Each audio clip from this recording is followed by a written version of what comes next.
Les exigences en matière d'augmentation des performances, de réduction du bruit, de la pollution et de la consommation qui seront demandées aux futurs moteurs diesel ont conduit à rechercher des solutions dans l'injection directe.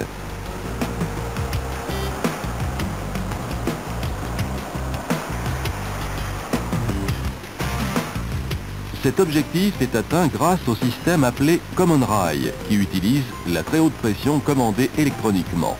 La pression est choisie indépendamment du régime moteur.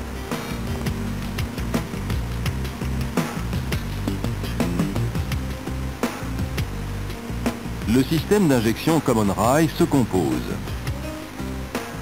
d'une pompe de gavage précédée d'un pré-filtre, d'un filtre, d'une pompe haute pression entraînée par le moteur. Elle alimente en permanence une rampe de distribution qui sert de réserve de gazole sous haute pression. Cette rampe est reliée par des tubes aux injecteurs.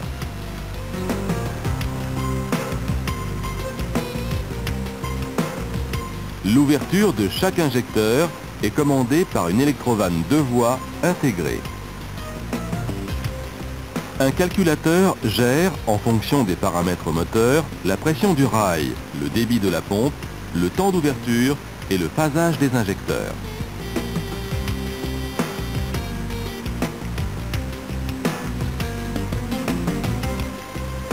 Le système Common Rail permet pour chaque injecteur plusieurs injections sur un cycle moteur avec une haute pression variable.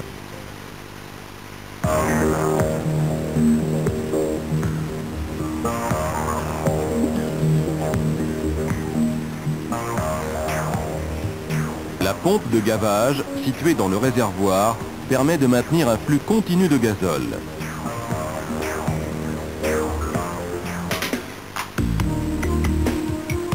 Le filtre à gazole participe activement à la protection du système.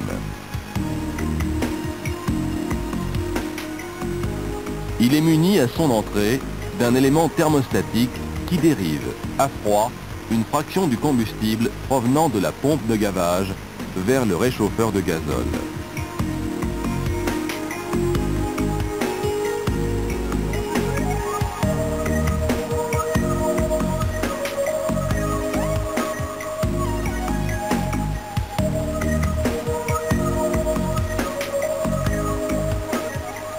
Le réchauffeur est situé dans le boîtier de sortie d'eau sur la culasse. L'élément thermostatique est formé d'une rondelle bilame qui se déforme en fonction de la température du combustible.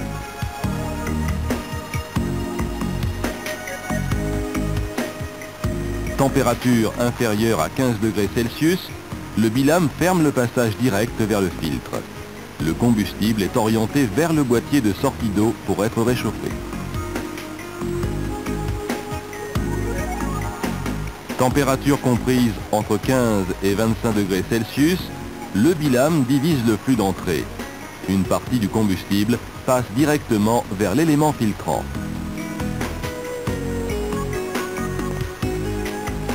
Température supérieure à 25 degrés Celsius, le bilame oriente tout le combustible vers l'élément filtrant.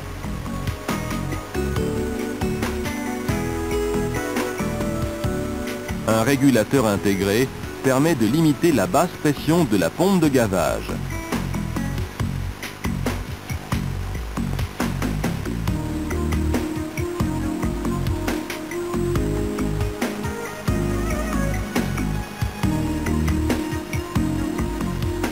Notons la présence d'un robinet de purge d'eau. Les hautes pressions régnant dans le circuit provoquent un fort échauffement du combustible. Un serpentin métallique placé sur la canalisation de retour le refroidit en amont du réservoir.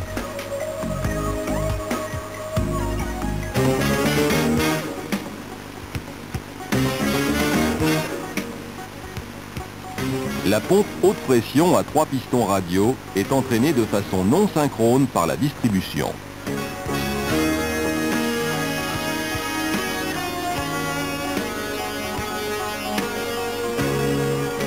Lorsque le gazole pénètre dans la pompe, il traverse un clapet de sécurité qui gère l'alimentation de la pompe haute pression et sert en priorité à la lubrification et au refroidissement.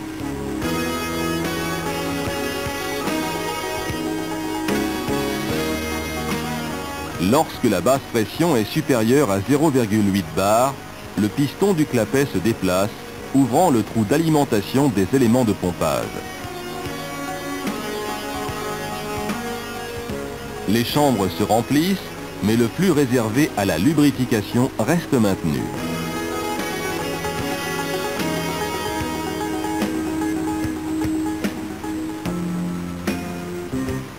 Le gazole, mis en pression, se dirige vers la rampe d'alimentation et les injecteurs.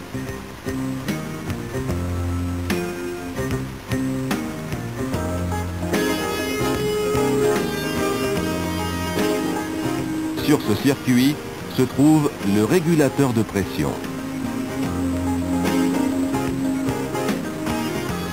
Commandé par le calculateur, il crée une fuite contrôlée, réglant ainsi la pression d'injection. Le gazole libéré retourne au réservoir avec le débit réservé à la lubrification et au refroidissement.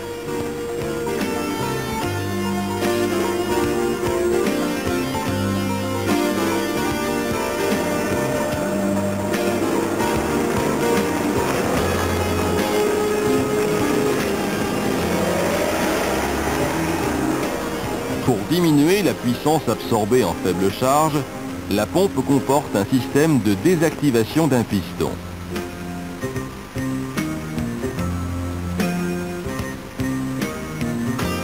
Un solénoïde monté sur la tête d'un des cylindres déplace une tige de commande qui maintient ouvert le clapet d'alimentation.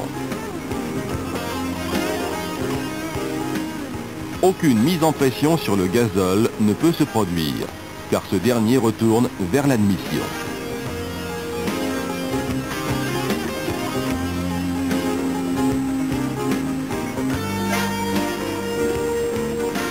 La mise en débit réduit est également utilisée en cas d'incident de fonctionnement.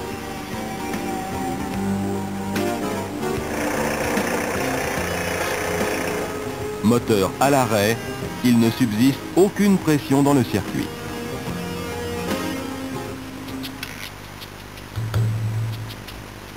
La rampe sert de réserve d'alimentation et d'accumulateur. Elle est en acier forgé et sa capacité est adaptée à la cylindrée du moteur.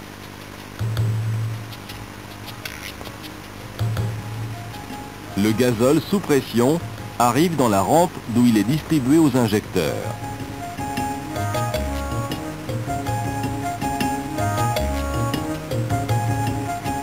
Un capteur de pression et un capteur de température sont situés sur la rampe.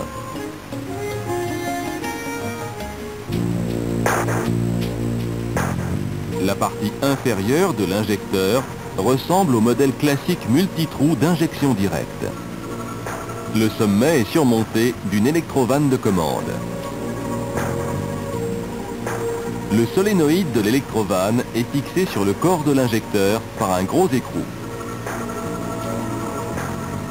Il est formellement interdit de manœuvrer l'injecteur à l'aide d'une clé placée sur cet écrou sous peine de destruction de l'injecteur. Au repos, l'aiguille d'injecteur est appliquée sur son siège par son ressort. Dans sa partie inférieure, elle débouche dans la chambre de pression. L'aiguille est surmontée par le piston de commande qui est libre dans son alésage.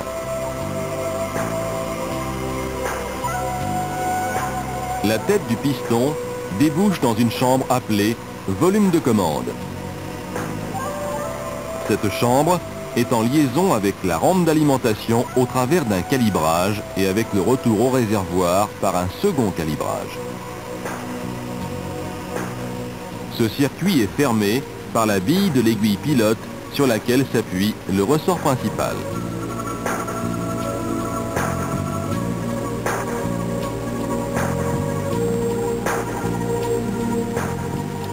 Lorsque le moteur est entraîné par le démarreur, ou déjà tournant, la haute pression provenant de la rampe d'alimentation est identiquement répartie dans la chambre de pression sous l'aiguille et dans le volume de commande. L'injecteur reste fermé.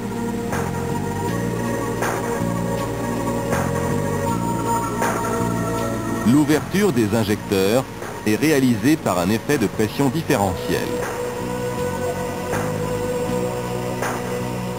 Lorsque le calculateur délivre un courant électrique à l'électrovanne, il provoque la levée de l'aiguille pilote. La bille est soulevée de son siège par la haute pression, permettant ainsi une fuite de gazole vers le retour au réservoir. L'équilibre des pressions est rompu, le piston de commande remonte en libérant l'aiguille de l'injecteur qui laisse passer un jet de gazole vers la chambre de combustion.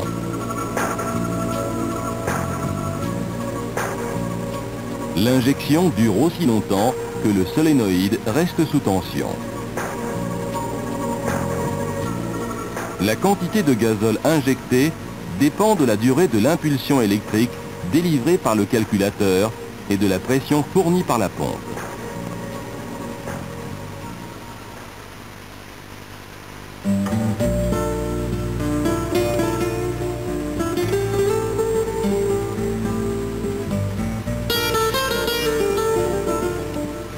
Au démarrage, 2 rotations du moteur sont nécessaires pour que la pompe haute pression fournisse à la rampe commune la pression minimale de 200 bars.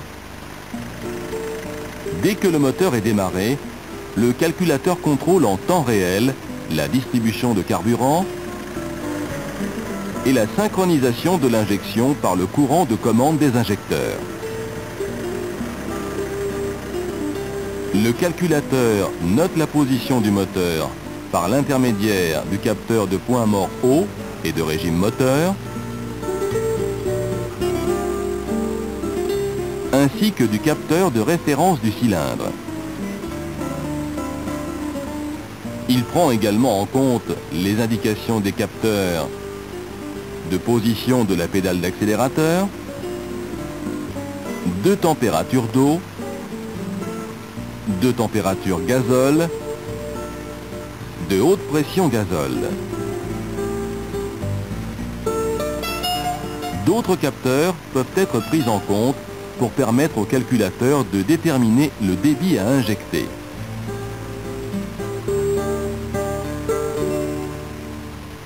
En se basant sur les caractéristiques de l'injecteur, le calculateur choisit dans sa cartographie le couple pression-volume qui lui permet d'obtenir le temps d'injection.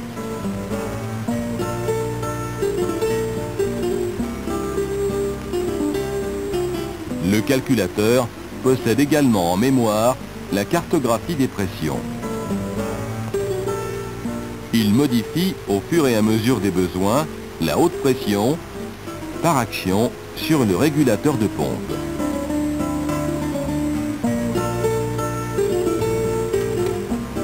Comme tout système électronique, il comporte un autodiagnostic qui se signale par un voyant d'alerte au combiné.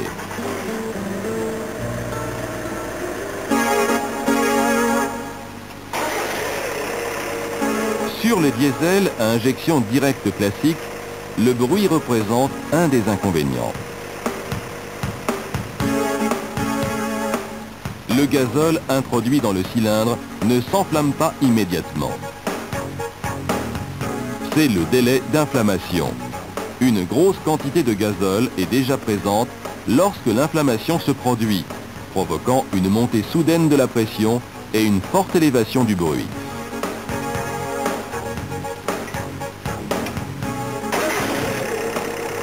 Ce claquement est surtout perceptible à froid.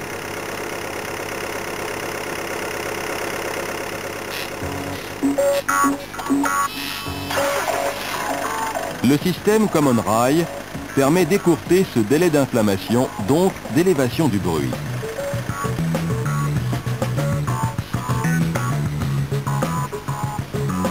Avec ce système, la commande des injecteurs étant indépendante et variable, plusieurs injections rapprochées au cours d'un cycle sur un même cylindre sont possibles.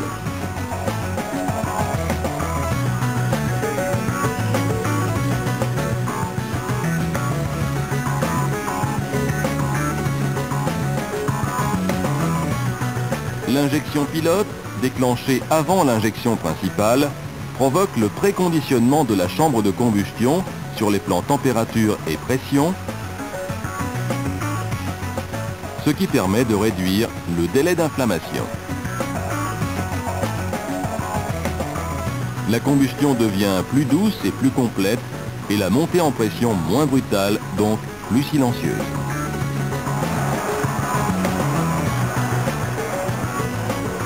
L'injection pilote est présente jusqu'à 3000 tours minute.